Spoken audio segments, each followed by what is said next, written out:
ბოლო გაფრთხილება ოლიგარქის მთავრობას საქართველოსთვის უვიზო მიმოსვლის შეჩერების საფრთხე სულ უფრო რეალური ხდება.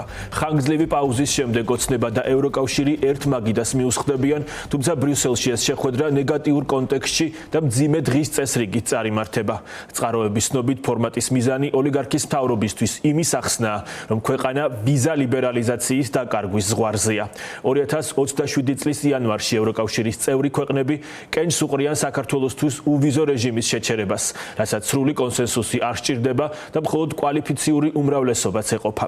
ვის აგზავნის ოცნება ბრიუსელში მაკაბოჭორიშვილის სამინისტროს ცნობით, დელეგაციას ერთ-ერთი დეპარტამენტის ხელმძღვანელი გიორგი ტაბატაძე უხელმძღვანელებს. სალომე ლაბაძე აგრძელებს ამ თემაზე ფორმულას ეთერში საუბარს, მან მოისმინა შეფასებები, სალომე გისმენთ. დავიწყოთ იმით, რომ ქართული ოცნების საგარეო საქმეთა სამინისტრო არ იყო პირველი, რომელმაც საზოგადოებას 11 ივნისის შეხვედრის შესახებ ინფორმაცია მიაწოდა, თუმცა ამ ინფორმაციის გავრცელებიდან მალევე უწყებას რეაგირება მოუწია და მან ერთ-ერთი სამთავრობო მედიის გამოყენებით გავრცელა მოკლე განმარტება, რომელშიც დაადასტურა, რომ ეს შეხვედრა, ეს დიალოგი, რომელიც 11 ივნისაა ჩანიშნული, გათვალისწინებულია სწორედ უვიზო რეჟიმის შეჩერების პერიოდში ამ შესაბამისი მექანიზმით, ანუ უვიზო რეჟიმის შეჩერების შესახებ მექანიზმით. ცნობილია ისიც და ამასაც საგარეო განმარტებიდან ვიგებთ, რომ ამ შეხვედრაზე საქართველოს ქართულ მხარეს ოცნების საგარეო უწყებას წარმოადგენს ამ უწყების ერთ-ერთი ჩინოსანი გიორგი ტაბატაძე, ანუ სწორედ გიორგი ტაბატაძე იქნება ის პირი, რომელსაც 11 ივნისს ოცნების საგარეო ბრიუსელში წესით უშვებს იმ მისიით, რომ მან ევროკავშირი დაარწმუნოს იმაში, რომ საქართველოს მოქალაქეებისთვის უვიზო რეჟიმის შეჩერების საფუძველი არ არსებობს, თუმცა ოპოზიციაში ამბობენ, რომ ეს რთული ამოცანაა სწორედ ივანიშვილის ანტიდემოკრატიული, რეპრესიული და ანტიდასავლური პოლიტიკის გამო.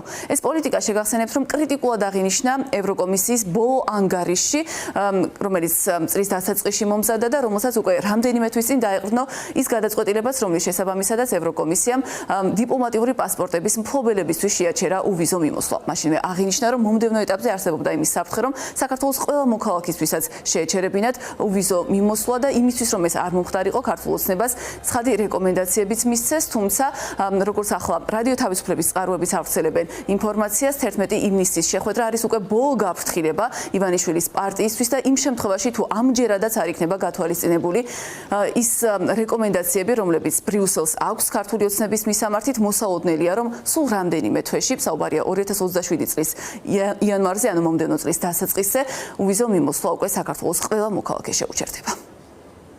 ევროკავშირმა ვინაიდან ეს პროცესი დაიწყო, ამის გაჩერება იქნება ძალიან რთული.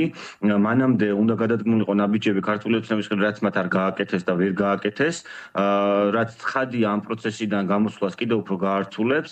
პროცედურულად თუ შევხედავთ 11 ივნისის დისკუსიაზე, ქართულ ოცნებას არაფერი არ აქვს წარსადგენია აჩვენოს პროგრესი, აჩვენოს ის, რომ ისინი დემოკრატიის მიმართულებით ნაბიჯებს დგამენ. ყველანაირი მეთოდი, რაც კი ჰქონდა ევროკავშირს იმისთვის, რომ ქართული ოცნება დემოკრატიულ გზას დაუბრუნებოდა, გამოიყენა და უბრალოდ არ უტოვებს ქართული ოცნება ევროკავშირს არანაირ სხვა საშუალებას, რომ შეაჩეროს ეს პროცესი. უვიზო მიმოსვლას მოყვება ვალდებულებები, რომელიც ქართულ ოცნებას აქვს ყოველწლიურად შესაძლებელი და მაშინ, როდესაც ამ ვალდებულების შესრულებაზე ქართულმა ოცნებამ უარი განაცხადა, რა თქმა უნდა, კიდევ უფრო მეტად გაზარდა საფრთხე იმისა, რომ საქართველოს მოქალაქეებმა დავკარგოთ ის დიდი თავისუფლება, რომელიც ევროპაში უვიზო მიმოსვლას უკავშირდება. შესაბამისად, ეხლანდელი მოსმენაც იქნება ამ ვალდებულებების შესრულების საკითხი და დეკემბერში, როდესაც უკვე საბოლოო ანგარიში იქნება მომზადებული ევროკავშირის მხრიდან ამ ვალდებულებების შესრულების თუ შეუსრულებასთან დაკავშირებით, ამას მოყვება უკვე პოლიტიკური გადაწყვეტილება, რაც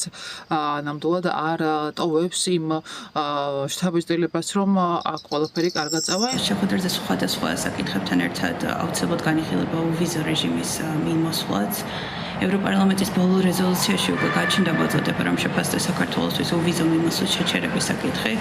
ევროკავშირი ამ თემას პირდაპირ უკავშირებს დემოკრატიისა და მეცნიერების უფლებებისა და კანონის უზენაესობის მდგომარეობას ქვეყანაში.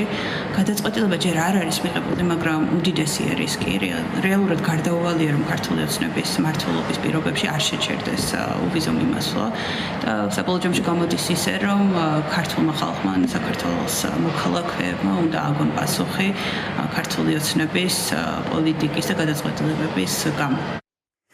როგორც მოისმინეთ, ოპოზიციაში ამბობენ, რომ იმ შემთხვევაში თუ საქართველოს ყველა მოქალაქეს შეუჩერდება უვიზო მიმოსვლა, ეს იქნება ცალსახად ქართული ოცნების პასუხისმგებლობა, რომელიც ბრიუსელიდან არაერთხელ გააფრთხილეს იმის შესახებ, რომ მოსაოდნელი იყო ამ ნაბიჯის გადადგმა იმ შემთხვევაში თუ არ შეწყდებოდა რეპრესიული პოლიტიკა. ასეთ გააფრთხილებას სულ ბოლოს შეიცავდა ვიზა ლიბერალიზაციის შესახებ ევროკომისიის მიერ მომზადებული ანგარიში, რომელსაც როგორც უკვე გითხარით, დაეყრდნო კიდეც ის გადაწყვეტილება, რომლის შესაბამისადაც დიპლომატიური პასპორტებისთვის შეაჩერეს უვიზო მიმოსვლა. ახლა კი მოსაოდნელია, რომ იგივე გადაწყვეტილება შესაძლოა ბრიუსელმა მიიღოს საქართველოს ყველა მოქალაქესთან დაკავშირებით. ბოლოს შანსი თუ ამას შანსად გამოიყენებს ივანიშვილის პარტია არის სწორედ 11 ივნისის შეხვედრა, რომელიც ბრიუსელში უნდა გაიმართოს და სადაც ქართულ მხარეს, როგორც უკვე აღინიშნა, წარმოადგენს საგარეო უწყების ერთ-ერთი ჩინოსანი გიორგი ტაბატაძე. იმ შემთხვევაში კი თუ ქართული ოცნება არ შეცვლის კურსს და სარწმუნო არ გახდება ამ კურსის ცვლილება ბრიუსელისთვის, უკვე 2027 წლის იანვარში გაიმართება კენჭისყრა, სადაც კვალიფიციური უმრავლესობა, ანუ 27 წევრი ქვეყნიდან 16 ქვეყნის თანხმობაც კი იქნება საკმარისი იმისთვის, რომ უვიზო მიმოსვლა საქართველოს ყველა მოქალაქეს შეუჩერდეს.